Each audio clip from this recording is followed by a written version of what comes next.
You and I would both agree, as most people would, that the real estate market is going through a shift lately.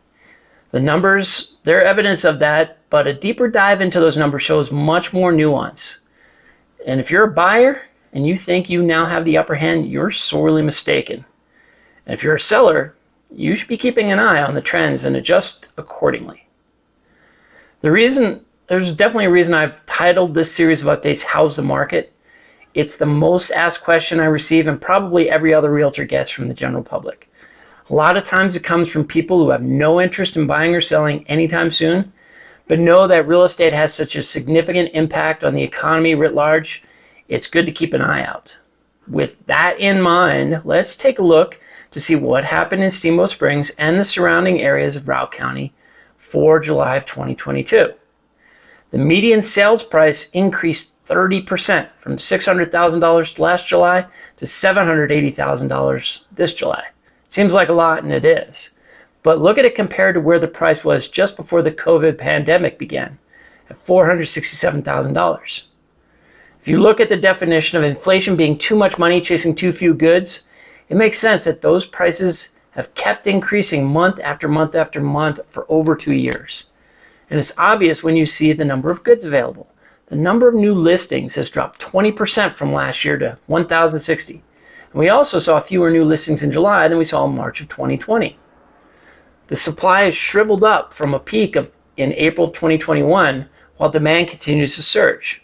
Our MLS holds a supply of homes which would currently last us only about 1.6 months, which is down 20% from last year.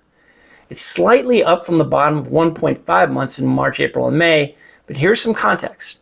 What is commonly considered a stable market in real estate, where buyers and sellers are equally leveraged, is 6 months.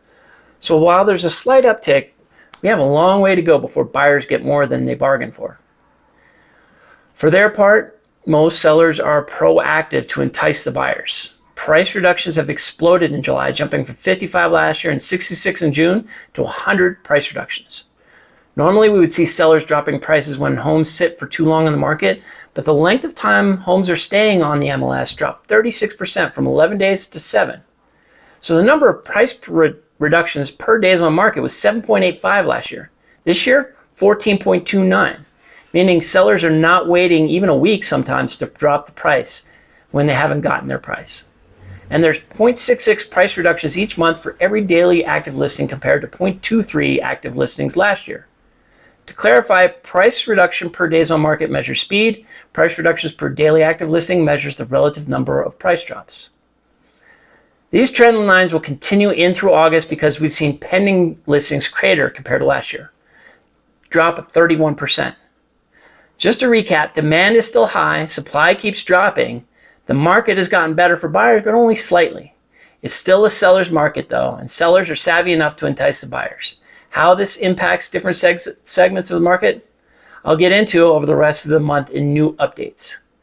If you want a more nuanced take on how your home fits into the market or the type of property you wish to buy, my number is 970-846-0797. My email is johnjames@jamesteamsteamboat.com, or comment in the video. Until next time, take care.